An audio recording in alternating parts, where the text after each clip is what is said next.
Hello, we're meeting here again on online small groups.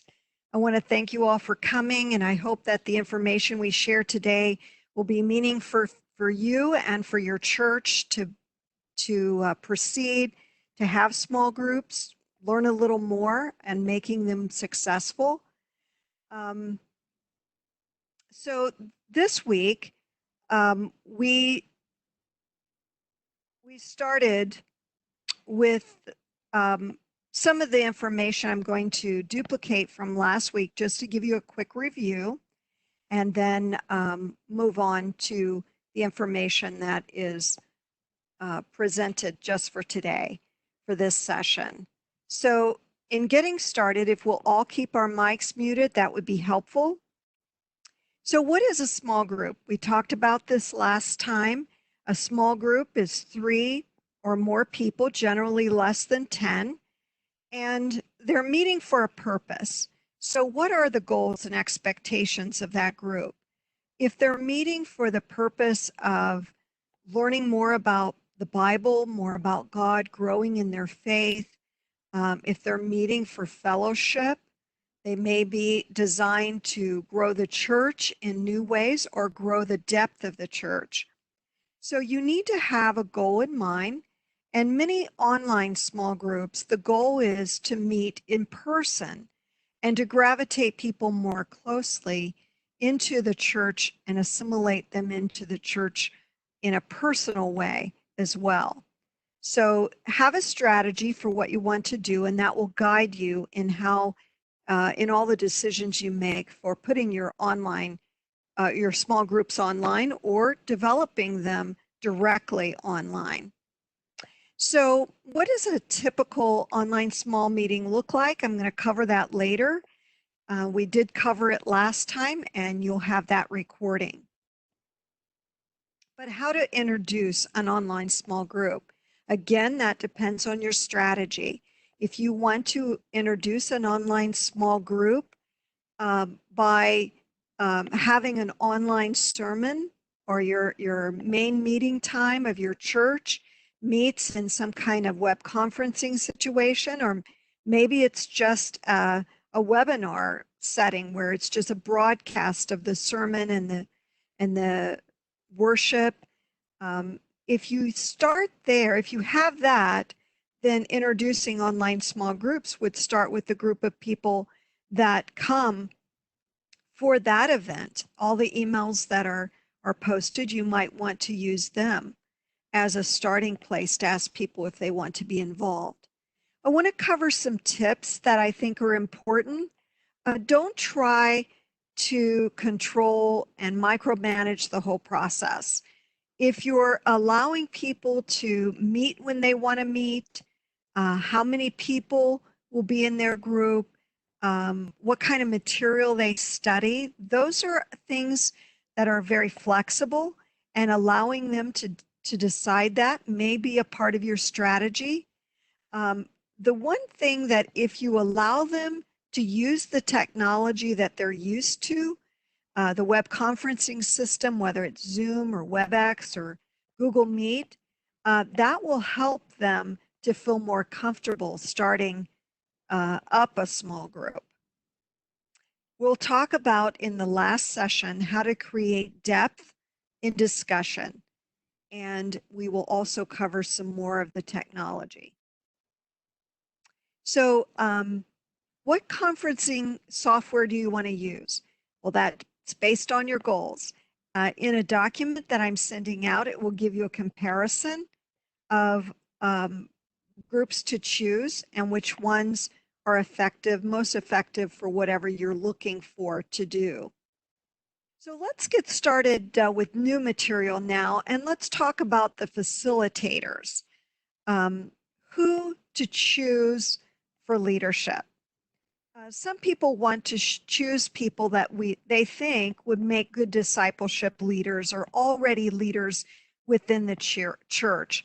And those are always a safe bet. But to open up more online small groups to more people, if you're choosing somebody with a very small ask, you can get a lot more people to want to facilitate a small group than If you ask them, do you want to be a discipleship leader over an online small group? That may be a big challenge for them. But if you say, do you want to facilitate a small group discussion, and everyone will look at the presentation in a video, the study material they'll read before they come, and then we're just going to discuss lightly what people thought of the video or what they thought of the sermon. If you're asking questions about the primary sermon that they'll be reviewing.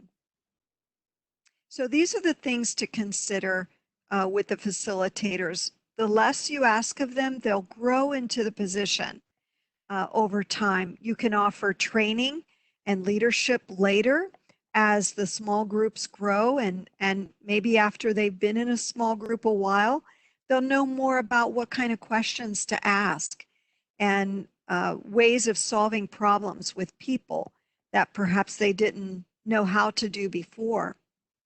So after you've chosen your facilitators and you've chosen what time that you think those facilitators want to lead the group, and you've gotten in mind the kinds of things that you might want to study, then choose people.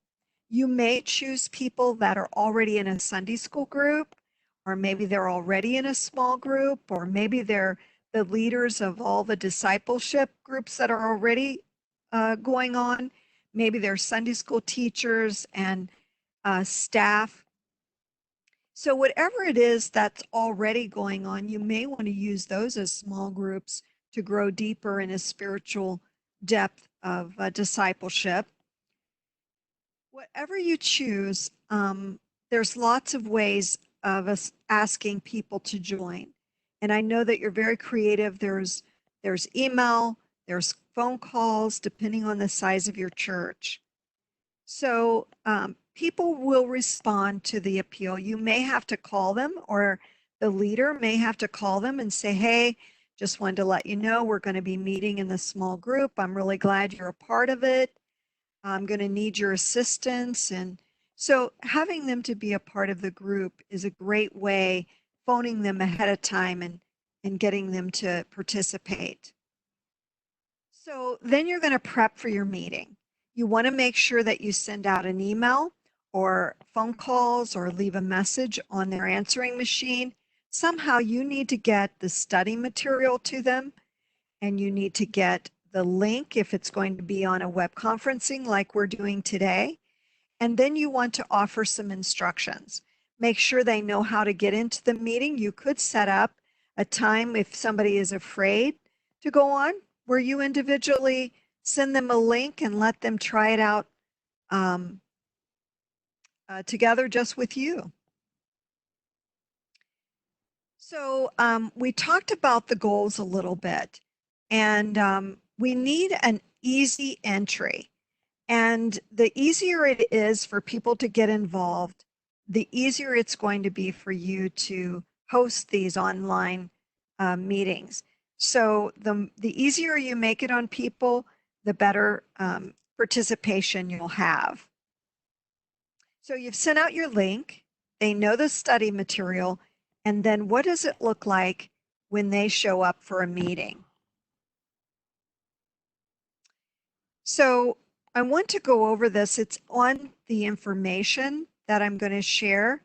I did have this slide here. I want to tell you that next week we'll be talking about online engagement, how to have your group show some vulnerability and open up, and growth.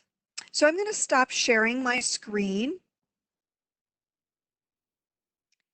And I wanted to talk to you about, what does a small group look like?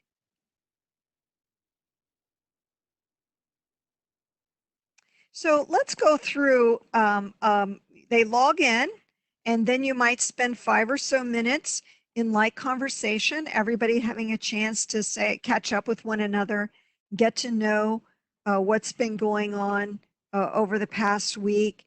Then you want to change the conversation into perhaps open in a prayer, and pray for the people that are there, and ask the Holy Spirit to come alongside the group. And then you open it up for discussion questions. Now, some of the discussion questions that you might use might be given to them ahead of time, or you could have them, the only ones who have the questions, and just ask them one at a time. But if they're going to be a long question, something more than what did you think, you might want to put that on the screen and share your screen so that they can see the question, or put it in the chat window so that they can see the question that you're asking and be able to read it. And then after spending 30 or 40 minutes on the discussion, depending on how that goes, then take some time to ask for prayer requests. At a time when there are a lot of people that need to have different things going on in their life, especially at this time, you might ask them how they're doing with the environment that they're in. If there's an emotional situation, if there's been something that's happened at the church, you've lost a member. These are things that are very helpful for people to be able to look at and think through and discuss with one another and request prayer for those things. So now I want to transition. I want to show you my screen, and we're going to open up the document that I'm planning on sending to you. Let's see if I can open that first before we go there.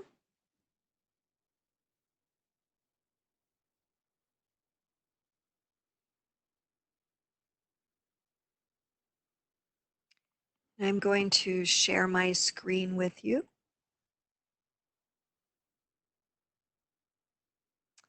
I hope you all can see the document. This tells you how to create your first Zoom account.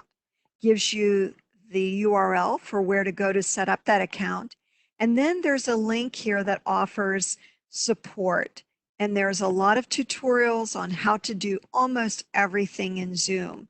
They're very straightforward and easy to use. But the first thing you do when you go to the site is you want to sign up. It says it's free, and there's a big button on the first page like this. They'll ask you to verify your birth date and then click to continue. Enter your email address, and then you click sign up. They will email you a confirmation link, and then with that confirmation link, they'll ask you some questions and take you to the site itself. And they'll ask you, are you part of a school or perhaps a business? And then you'll start to create the account. You'll put in your name, your first name, last name, your password, and then confirm that password and click continue. And that will give you the ability to go into the front page and start scheduling meetings. I'm going to stop sharing, and then I'm going to show you what that site would look like. So I want to go to that page.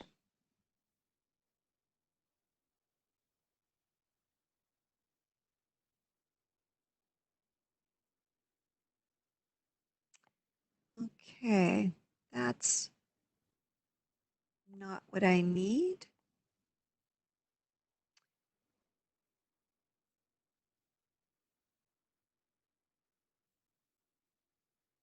So I'm going to go to the page and sign in to Zoom.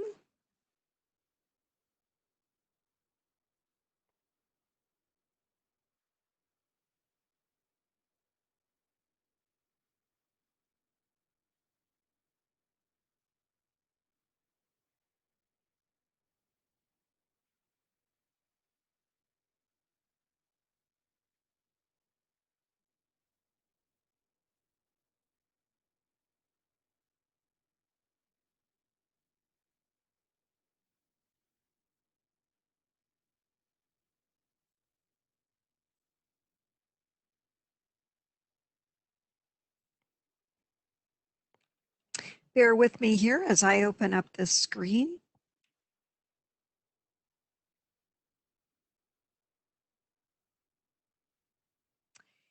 And I want to share this with you.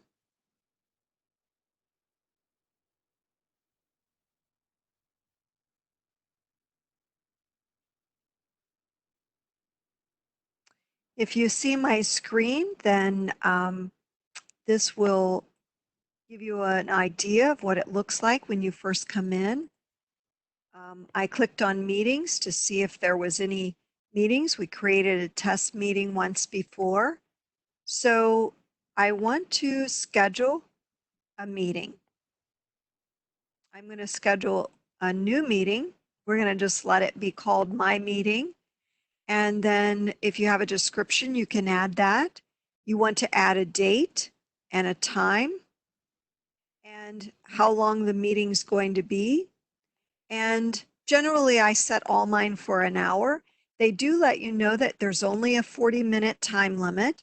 At this time, they are opening their system up to be longer than 40 minutes and letting people share longer. And it lets you know how quickly a 40-minute meeting passes very quickly. So there's a time zone that will make sure that you're in whatever time zone you're in. Make sure you click that. Generate automatically. Some of you have said that this is the best way to generate for security purposes. And then you click Save.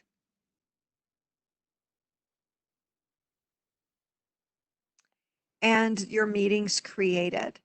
And then this is the link. And to start this meeting, I'll show you what it looks like.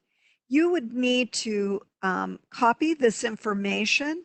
And once you copy this information, you will be able to send that to all of your participants through an email that you can easily put all of their emails into a send area and then copy this into the body of the email, and they'll have all the information that they need to know. So let's go ahead and start this meeting.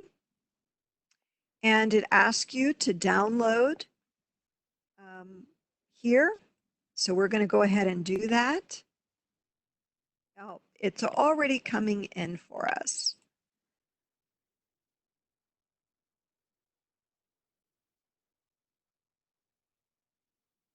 So I'm not going to go any further because I don't want it to take over my video or my audio. That would be the next step to test your speakers. And so I'm just going to click off of this, and this gives you an idea of how to start a meeting and how to go about using Zoom. I appreciate you taking the time. And next week, as I mentioned, we're going to talk about online engagement, vulnerability, and growth. Thank you for joining me.